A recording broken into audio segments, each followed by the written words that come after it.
Hello everyone, my name is Mr. Warhammer and this is my first video that actually has a script. So, please forgive me for mishaps, I guess. So, with that, let's cut to the script of the video. And by the way, quick thing real quick. Currently it is around 10 p.m. at night. I just worked all day chopping firewood, paid the light bill, and also a bunch of other stuff as well, like trying to start my little business as well. But I'll discuss that later if y'all like to. By the way, comment down below if you want to see or know what business I am starting besides YouTube. Okay? Okay, cool. We got that out of the way. Let's get to the script, shall we? Hello everyone, my name is Mr. Warhammer and here are the basics about the tyranids of Warhammer 40k. Let's get into it. Boom! And yes, I am too cheap, I am too broke to afford an actual intro. Okay, for new people who want to know the basics of 40k, and for this video, the tyranids, you can get to the right place. You came to the right place. Sorry. This video is going to be a series of videos called The Basics for Dummies of Warhammer 40k. And here in this series, I'm going to explain to you the basic knowledge you need to know to get into the start of Warhammer, and a few snippets of lore most people don't really know. And disclaimer, I'm still in my newborn stage of YouTubering and Warhammer lore. I watch hundreds of hours worth of lore videos, and please forgive me if I get anything wrong, and comment down below if I do get anything wrong and correct me please, and I'll try to fix my previous mistakes in future videos. Most likely I am going to Internet City. Most likely I am going to remake this video in the future once I am better. Alright? So yeah.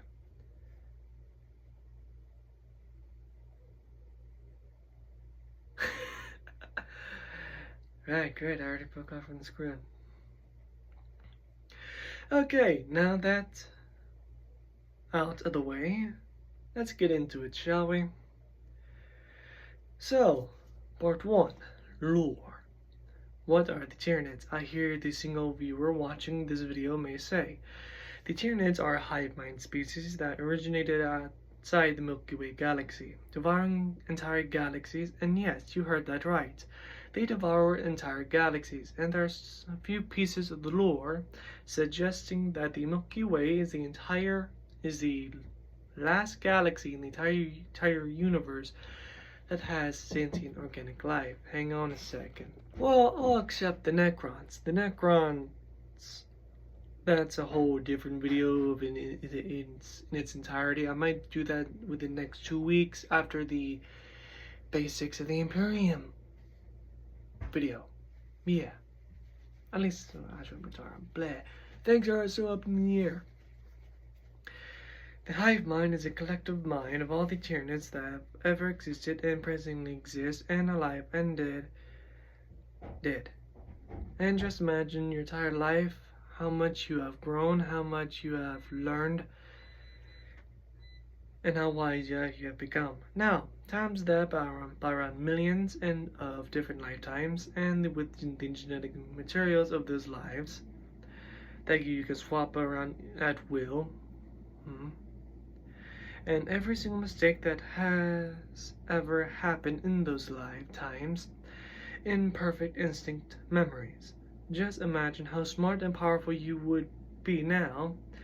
Let's times it by quintillions of different beings, and the same species all coalesce into one singular hive mind. The hive mind of the tyranids is basically a god, to put it into words mortals' minds like you and me can comprehend.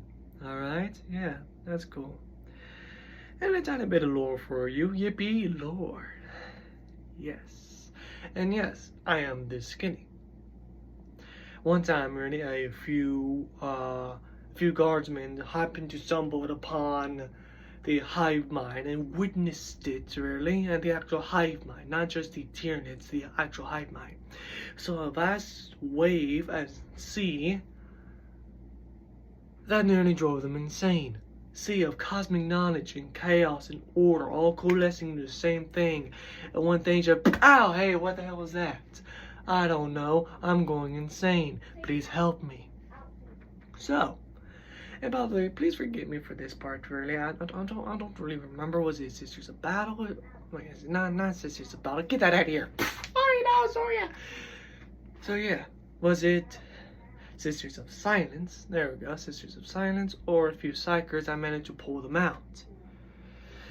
But there wasn't really that much left saving. Please help me. Yeah, this man can barely speak. Send him to the Inquisitorius. Wait, no! Chaos, corruption. Yeah, real propaganda. Blah, blah, blah, blah, blah, blah. So, yeah. I'm trying to make this as entertaining for you as possible for that one single viewer. So, yeah. Let's do this, shall we? Now, time for the Hive Fleets. The Hive Fleets are comprised into three primary fleets, really, named Hive Fleet Leviathan, Hive Fleet Behemoth, and Hive Fleet Hydra. Hive Fleet Behemoth was the first Tyranids Hive Fleet that entered the Milky Way galaxy and started the first Tyrannic War in the year 41,745 of the ancient Gregorian calendar. And yes, they somehow still use it. That's cool, right? So yeah. And Hive Fleet Hydra has a weird role in the Tyranids for some reason in the lore, really. That's just my TV. Sorry, I'm watching. So look, now I'm purple.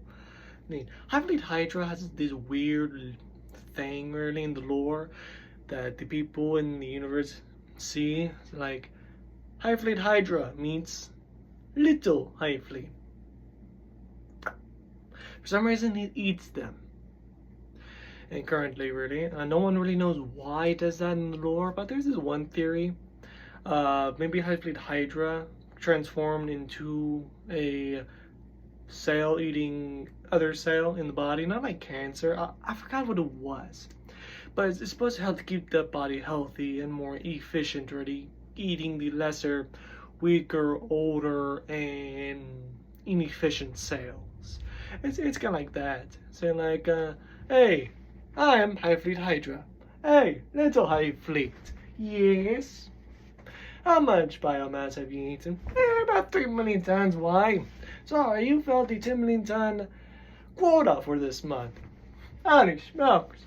Yeah, it's time for me to eat you. No, I know. So, yeah. That's something. And by the way, this is what I look shirtless. I am skinny, but yet I am strong. And yes, I can knock you out if I get pissed off. Do not get me pissed off. Okay? I do not want to fight. But I will beat your ass into another oblivion. Crap, it's already 9 minutes. Sorry, let's go.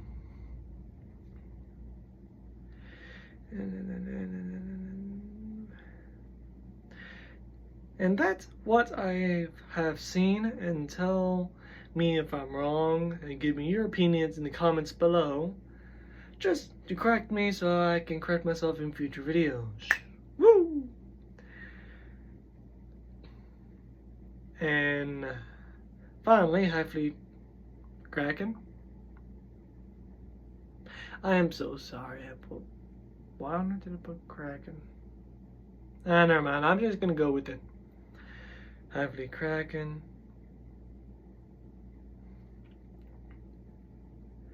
Uses a different approach, really, when it invaded the 40K galaxy around 250 years later, after the first Tyrannic War. Hive Fleet Kraken uses a more multi-armed approach instead of using the most powerful units to charge the enemy head on. It uses both destruction and chaos behind enemy lines, and also at the same time uses brute force to smash through the enemy lines. As such, the Imperial Guards, man, I love the Imperial Guards. Those are my favorite faction. Don't mess with my guardsmen, you worthless tyranids.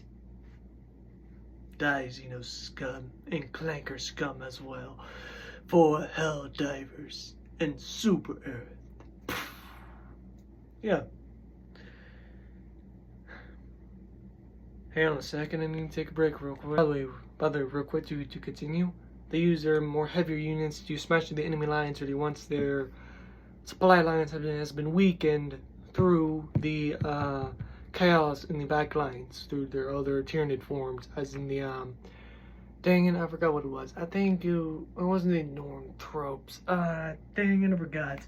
Tell me that one Tyranid that uses invisibility, really, that caused in the Space Marine 2. Please tell me in the comments below what was that, and I'll make sure once I'll come back. Bye. I'm back from my break. Really, trust me, reading this script is much harder than it looks. And it was harder to create this damn thing than it was reading it. So yeah. High Fleet Leviathan was the largest and most dangerous in the lore, and it is currently fighting the 4th Tyrannic War. Yes, there has been 4 of these things, if you can believe it or not. And they are currently losing, or in a stalemate currently. Yeah. But still, a massive threat to the Imperium of Man. They basically use the methods of High Fleet Leviathan and Hydra together, but on a much more massive scale. They call it High Fleet Leviathan, crying out loud. Leviathan. Yeah. And now, for the weapons. For the most common range weapons, that's like a gun that we can really. Yeah. Yes, I am autistic. I barely know how to create words currently. Hey, you should see me when I was 5 years old. Oh, these monks. And it is basically a massive hunk of rotting flesh and bone that shoots out worms. And flesh-devouring worms that unarmored and lightly armored units. They typically use it like a little shock thing, really, like the worms inside and say, hey, I'm having a pretty nice day. Ow, hey, what's up? Ow, ow, ow. They're getting shocked, or they get real pissed off, really. They want a nice final shock to their rear end. Boom! Aye! Then they get shoots out into the nearest. Oh, poor guardsman. And let me tell you this, really, an excruciating, painful, and deliberate detail. And yes, I'm going to traumatize you. At least try my best. So, my arm. See this? Yeah. Or, blood gushing out. They keep on ripping and tearing through my muscles and all that good stuff. Right? And yes, try to imagine it, please. Gushing blood and even veins ripped out. And so, wait, what was that part of my vein that just got ripped out? Yes. And eventually it will tear your arm off. One little thing about this big. It's like big as my eye, crying out loud. Rip out your arm. Now, imagine. Right here. Of course, it will be very painful. First, it will rip open your rib cage, go through your lungs and your heart, really ripping and tearing every single damn thing. You're spitting out blood. You're seeing your blood, blah. And that's how far I'm going to get into detail before YouTube demonetizes me.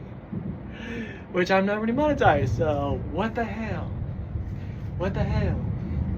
And yes, sorry for the thunder, really. I'm recording this at around 10:30 at night, and it is currently raining.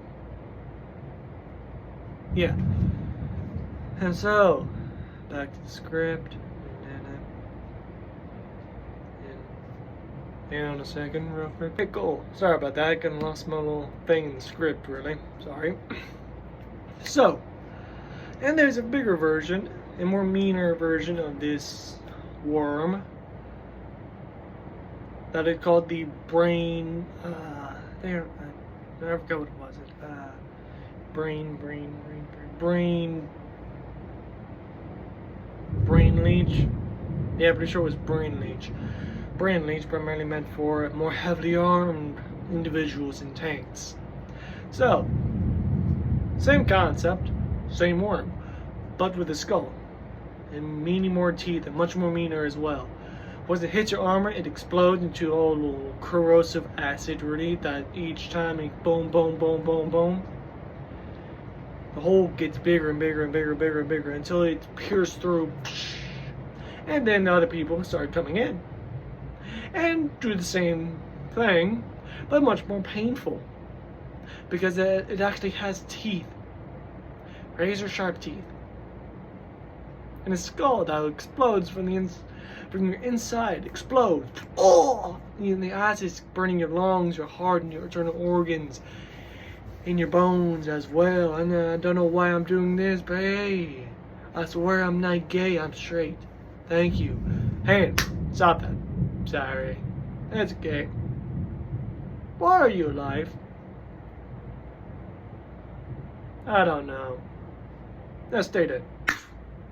Sorry about that. That was my hand. Sometimes it comes on live every once in a while. I don't know why it does that. Trust me, I am not insane. Or crazy. Yeah, basically. And now for the barbed strangler. The barbed strangler is basically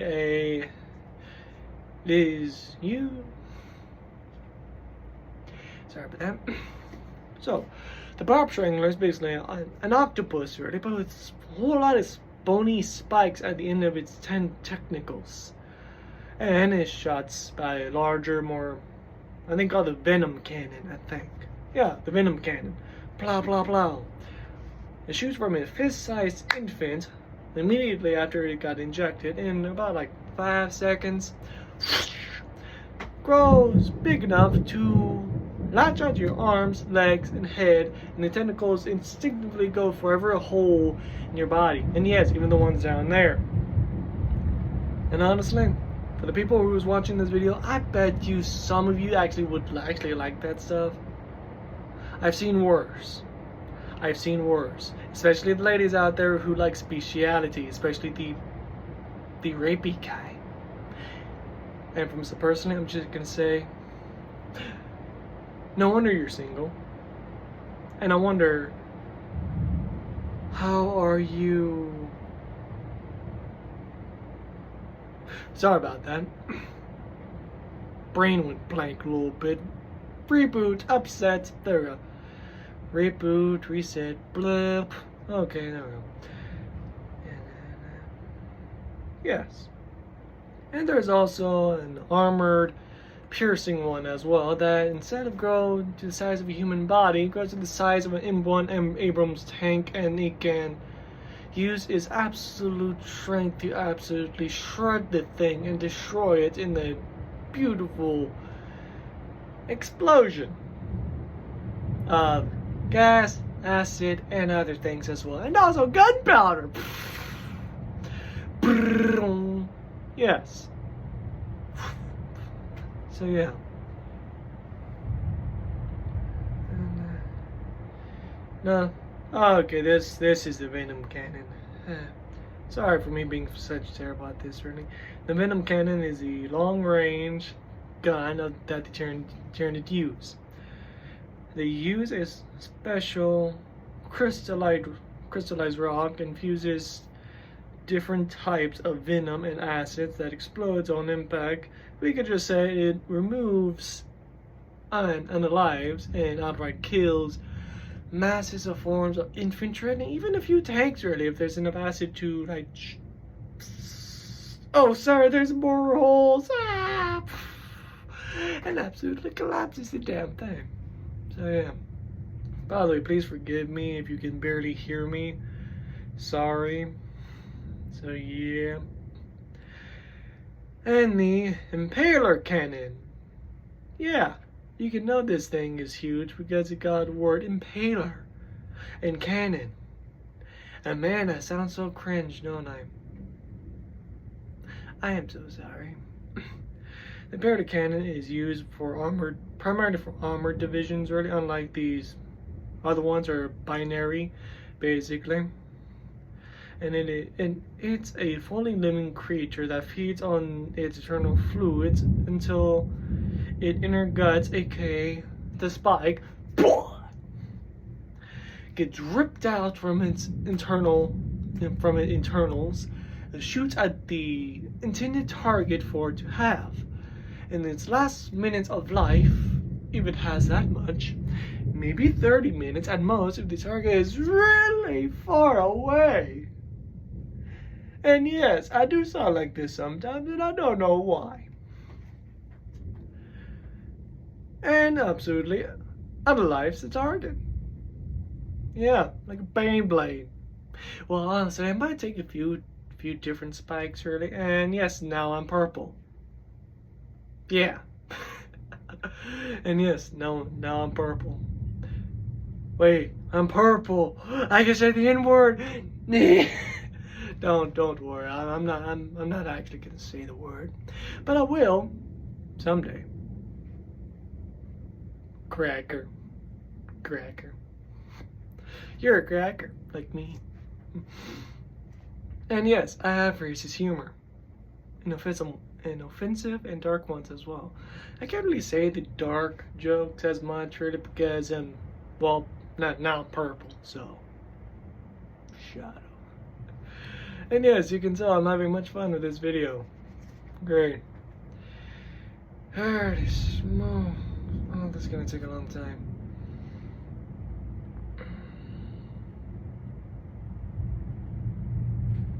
Tell me if you want a I forgot what it's called, an ASMR, I think, of this stuff. Yeah, tell me if y'all want that, by the way. Comment down below if y'all want that. Now for the basic and most common bioforms of the tyranids. The most basic and common bioform was the gaunts and the rippers. The rippers are basically the cleanup crew, aka the most common thing really. Yeah, imagine like a pile of rats, right? Just running up to you. They just climbs over you. Yeah, imagine that really, but with very sharp teeth, about twice as big as a human baby, a very fat one as well, by the way, with rows of sharp teeth and try to eat you alive. Yeah, that's horrifying. And the gaunts. The gaunts are basically the Imperial Guard of the Tyranids, basically, aka the common infantrymen, really. They come in two forms, really. The one with the very sharp mantis blades, like blah blah blah from Cyberpunk 2077, but instead of it's more like zing, zing, zing, zing, zing. So yeah, and the ranged weapon with the same type of basic devourer for light and medium infantry. And sorry I didn't say that earlier. Sorry. Oh yeah, by the way, and the one bioform I was talking about from Space Marine 2, yeah, it was called the Lictor. Actually, I corrected myself for that as I was taking my break earlier. So yeah, I found it. Haha, cool. And yes, my mind went blank again. Great. And this video is about 24 minutes long. Great. Sorry, this video is much longer than I originally anticipated. So yeah. Well, hey, am I doing this to myself? By the way, we're at the end for the rippers, really. Whenever the leader basically dies in this specific battle, like the synapses, like a Tyranid warrior or something dies, the rippers don't really last that long, really. They just either die or burrow into the ground.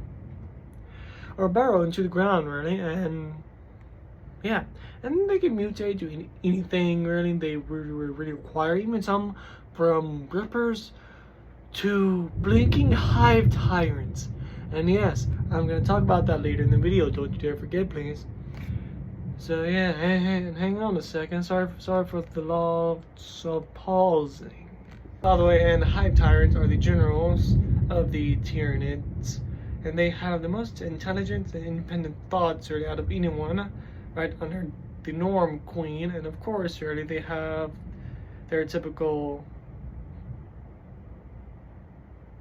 and also they have the typically the tallest frame out of any of the units / bioforms in their hive minds, minus the norm queens, who has entire ships. So yeah, that's fun.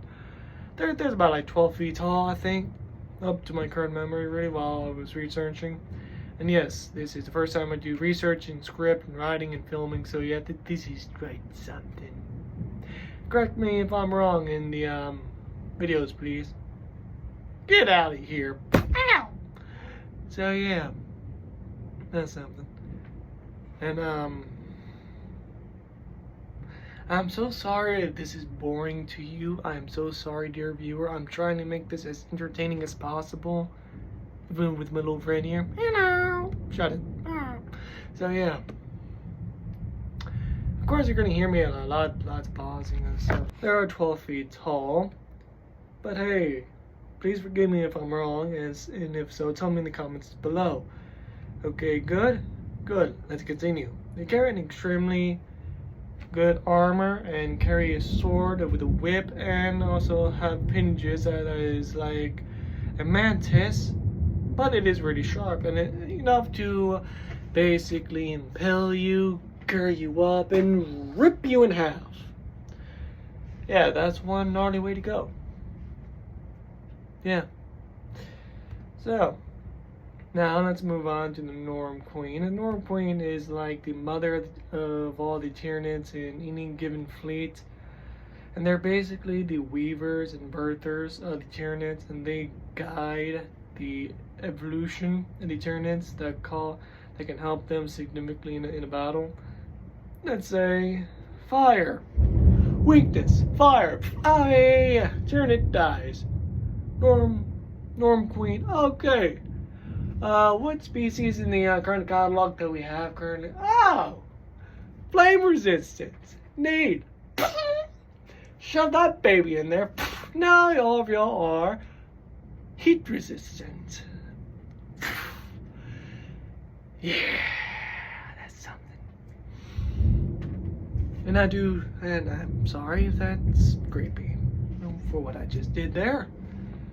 Okay, what else? Alright, that's right. Tyranids that can help. Oh yeah, and they are currently can call an avatar to the battleground without getting themselves into danger. And oh boy, if you lose a Norm Queen, everyone goes feral. And this is the fire form is the Thunder. Can you shut up, please? I'm trying to film a video. Well, fuck you too, I guess.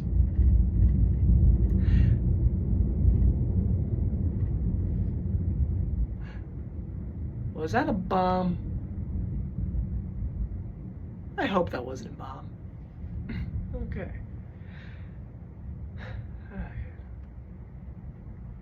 As you can tell, I am extremely tired.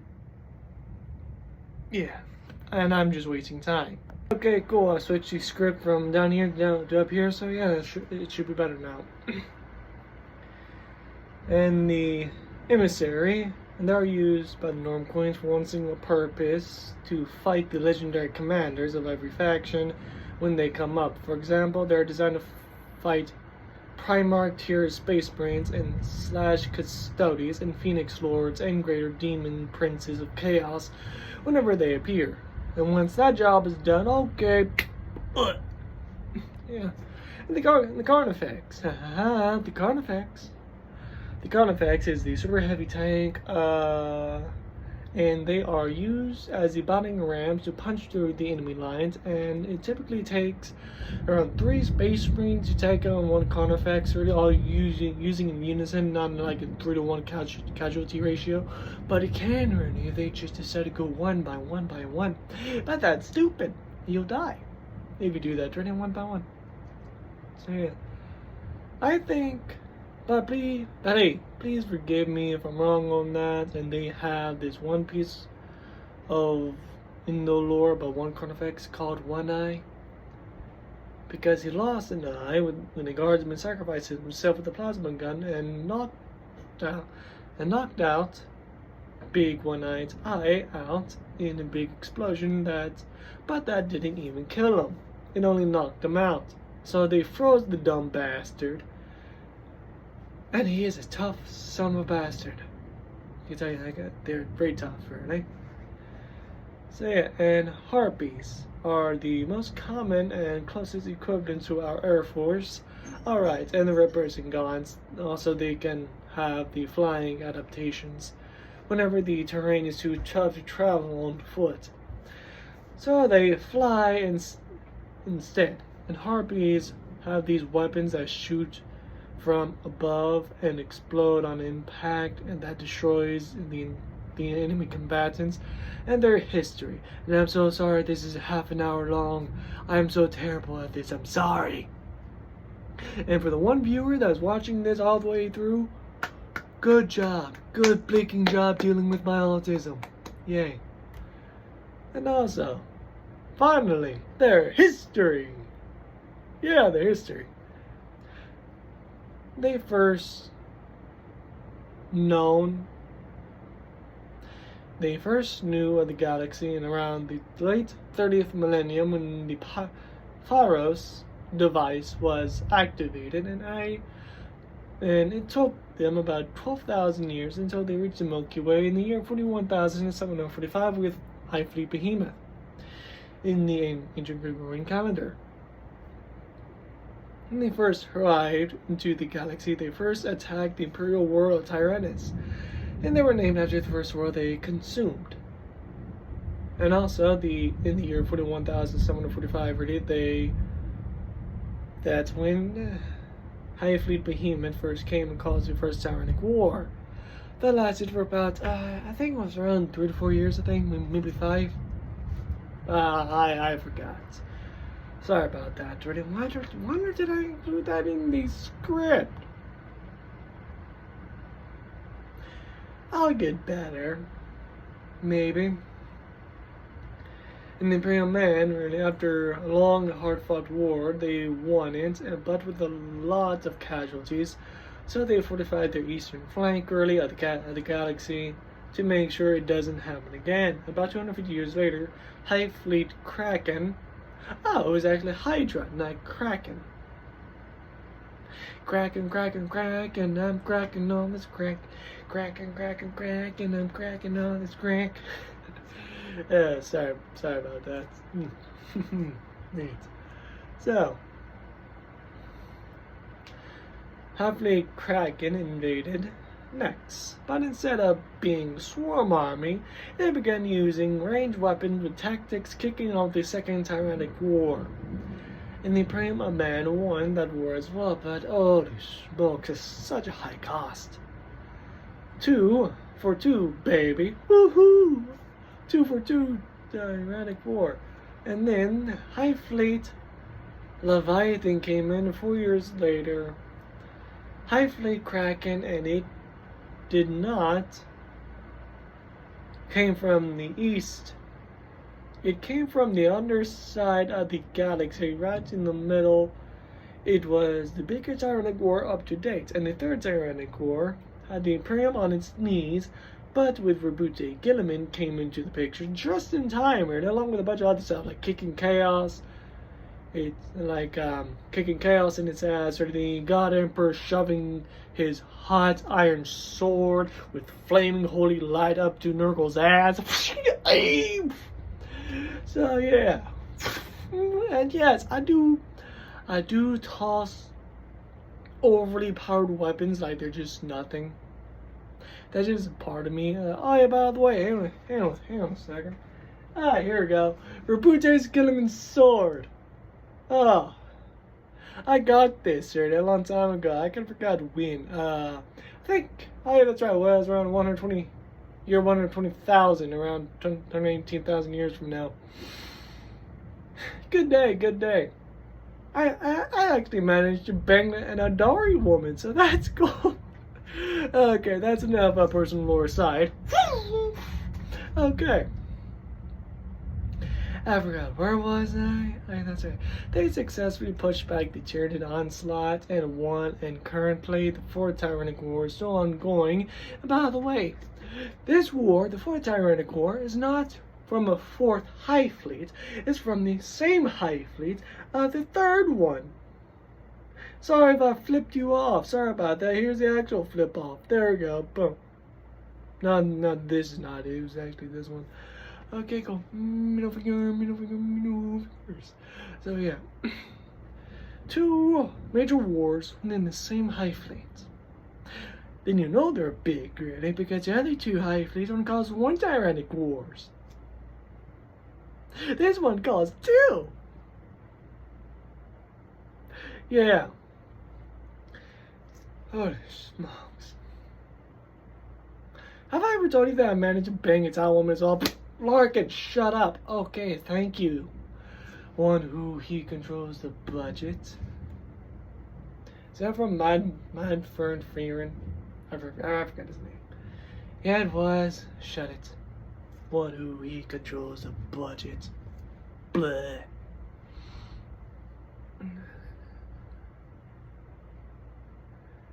Sorry for the lots of quiet, really. That's right. These have successfully pushed back the Tyranid onslaught, and currently they are winning the war, or in stalemate in current for the period of man current setting, because I do not know how far it is to the story where that one is. So yeah. But also, if you know who won that war currently, once the thing is finished, comment down below, by the way. That'll be very helpful. Yes. And that's right.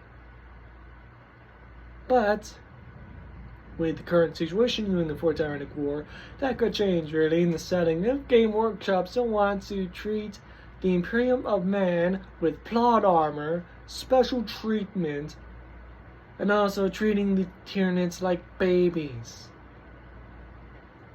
Like babies. Man, they up to my knowledge, they're really mishandling the lore a little bit here and there. The models are now better now. They're the 9th or 10th edition reset, I think. So yeah. By the way, comment down below already if you like this video, and tell me if I've done a good job on this video. And this is my first time writing a script and doing research at the same time, and tell me if there's anything else I can do to make things better. This is Warhammer, Mr. Warhammer, going in and out, and have a good day, you glorious bastards. And also, I'm so sorry for the autism.